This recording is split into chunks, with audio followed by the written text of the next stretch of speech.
भी आदमी जब एग्रीव्ड होता है तो करेगा, अपना अपना विचार है। मेरा कहने का मतलब है कि बाबा भीमराव अंबेडकर ने भी जब ये आरक्षण की बात की थी तो उन्होंने कहा था हर 10 वर्ष पर इसकी समीक्षा होनी चाहिए। और समीक्षा पुनर्विचार की बात उन्होंने नहीं कही थी। बहुत लोग कह दीजिएगा, आप लोग भी कह दीजिएगा कि मांझी जी कह रहे थे कि अंबेडकर साहब ने पुनर्विचार की बात की थी। इसलिए हम खोल करके कहते हैं पुनर्विचार और समीक्षा में फ़र्क होता है। समीक्षा इसलिए कि 10 वर्ष में हमने क्या किया, क्या पाया, क्या खोया। लेकिन आज 77 वर्ष 76 वर्ष हो गए आज़ादी के, क्या एक बार समीक्षा हुई? तो बाबा भीमराव अंबेडकर जिन्होंने प्रावधान किया था आरक्षण का और संविधान निर्माण में उनकी अहम योग्यता थी, उनकी बात को तो 76 वर्ष में हमने कुछ नहीं किया। उसी बात को सुप्रीम कोर्ट ने आज किया कि भाई जो लाभ लेकर के आगे बढ़ गए हैं, हम उनको न कहते कि उनको दबाइए, वो बढ़ते रहें। लेकिन जो पीछे पड़े हुए हैं, जैसे एक उदाहरण आपको बतलाते हैं। अभी हमने कहा है कि जनरल हिंदुस्तान के लोगों में साक्षरता का दर 80% है और शेड्यूल कास्ट की साक्षरता का दर 30 या 32% है। और शेड्यूल कास्ट में अगर जाति वाइज जोड़िएगा तो 4 जातियां ऐसी है जिसकी साक्षरता दर 30 से 40% है और बाकी 22 जातियां यहाँ ऐसी है जिसकी साक्षरता दर 3% से लेकर के 15% तक है। तो 15% वाले जिसकी साक्षरता दर है उसको 40% बढ़ाने के लिए कोई व्यवस्था करनी चाहिए ना। सवाल है, कोई गाड़ी जा रही है रांची से राजधानी एक्सप्रेस, अब कोई गाड़ी है पैसेंजर, तो अगर दिल्ली पहुंचाने के लिए तो पैसेंजर को तो पुश करना पड़ेगा ना। तो उसी प्रकार से शेड्यूल कास्ट में जो 48 और 76 वर्षों में आगे बढ़ गए हैं तो वो बढ़ें, उनको रोकने की बात कहाँ है। लेकिन जो नहीं बढ़े हैं, जिनकी साक्षरता दर 30% का 20%, 15% से भी कम है, तो क्या लोग यही चाहते हैं? इसलिए यदि कोई सुप्रीम कोर्ट के मामला को चैलेंज करने की बात की है तो मैं कहता हूं कि वो अपने स्वार्थ में किया है, समाज के लिए नहीं किया है। समाज तो यही चाहिए जिसकी चर्चा आप लोग के सामने कहूँ कि रामायण में बात आई है कि मुखिया मुखसो चाहिए, खान पान में एक, पालक पोषक सकल जल, तुलसी सहित विवेक। तो विवेक से होना चाहिए, जो अम्बेडकर साहब ने कहा था, उसी बात को सुप्रीम कोर्ट ने कहा।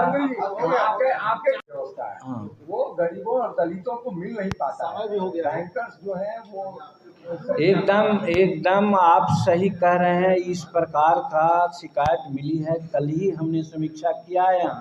हमारे यहाँ क्या कहते हैं उसको, खादी ग्राम उद्योग है हमारे यहाँ, फिर NSIC है हमारे यहाँ, क्वायर बोर्ड है हमारे यहाँ, MSEME ऑफिस है। ये सब का कल हम मीमांसा किया है। तो हम लोगों ने पाया है कि जितनी शिकायतें आ रही है वैसी शिकायत नहीं है। कुछ लोगों के साथ ऐसा है, लेकिन बाय एंड लार्ज बैंकर लोगों का कोऑपरेशन हुआ है।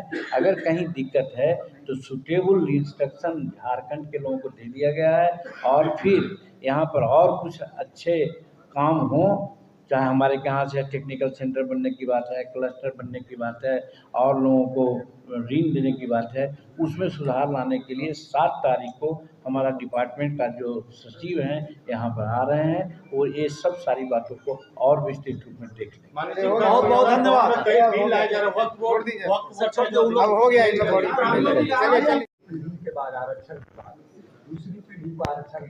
देखिए, वो ऑर्डर नहीं है, 7 जज लोग किया है फैसला, नोट दिया है, उसमें एक जज ने वैसा कहा है। तो सवाल ये है कि हम लोग तो हर तरह से सुप्रीम कोर्ट का जो निर्णय आया है उसका हम समर्थन करते हैं, वो अच्छा है।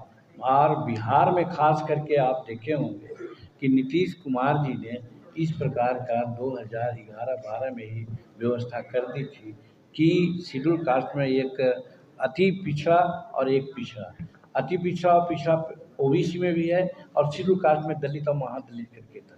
तो उसी वर्गीकृत को कुछ लोगों ने कोर्ट में भी उसमें चैलेंज किया था, तो कोर्ट ने अमान्य कर दिया था हम लोगों का निर्णय को।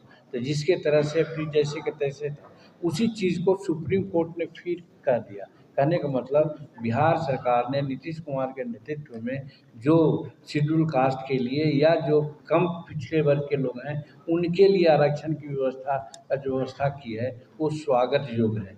रही बात एक पीढ़ी की बात है, तो वो जनरल वो फैसला नहीं है, वो एक जज की मान्यता है।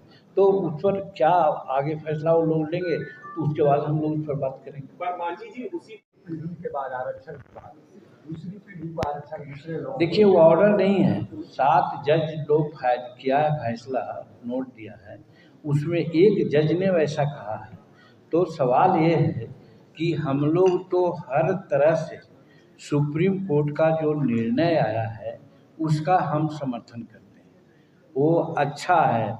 और बिहार में खास करके आप देखे होंगे कि नीतीश कुमार जी ने इस प्रकार का 2011-12 में ही व्यवस्था कर दी थी कि शेड्यूल कास्ट में एक अति पिछड़ा और एक पिछड़ा, अति पिछड़ा और पिछड़ा ओबीसी में भी है, और शेड्यूल कास्ट में दलित और महादलित करके था।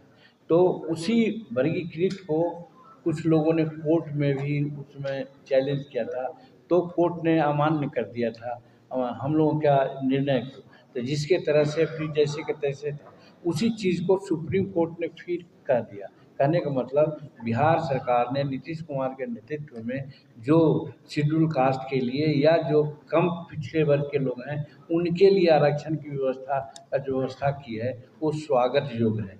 रही बात एक पीढ़ी की बात है, तो वो जनरल वो फैसला नहीं है, वो एक जज की मान्यता है।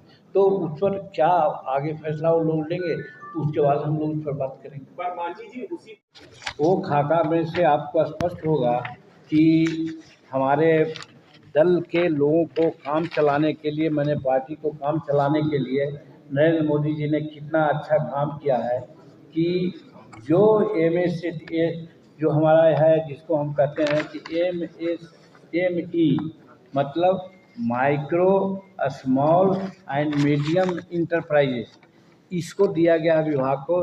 तो जानते हैं उस विभाग में क्या है, वो GDP का 31.1% योगदान है इस विभाग का। GDP का 100 में 30%, 30.1% है।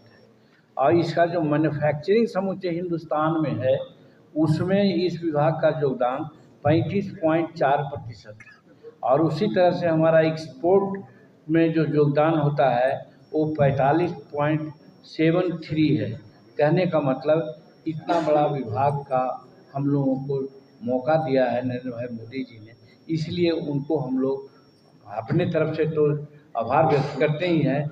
एक गरीबों के लिए जिसकी 70% आबादी है, उसके लिए उन्होंने इतना बड़ा काम सौंपा है और काम करने के लिए मौका दिया है, और बिहार को जो दिया है बजट उसके लिए हम लोगों ने धन्यवाद दिया है। तो कहने का मतलब हमारे जो आज एग्जीक्यूटिव मीटिंग में ये भी प्रस्ताव प्रधानमंत्री के प्रति, बजट अच्छा दिया है, बजट गरीबों के लिए किया है, बजट महिलाओं के लिए किया है, और हमारे दल के जो मंत्री हैं उनके लिए भी अच्छा विभाग दिया है। इसके लिए हम लोगों ने आभार व्यक्त किया है। ये आज हमारे कार्यकारिणी समिति की बैठक का एक अहम प्रस्ताव भी है। तो इसी तरह से हम लोग ने प्रस्ताव आज 7 पारित किया है, जिसकी प्रतियां आपको मिलेगी। मूल रूप में जो बातें थी उसकी चर्चा आपके सामने हमने कर दी।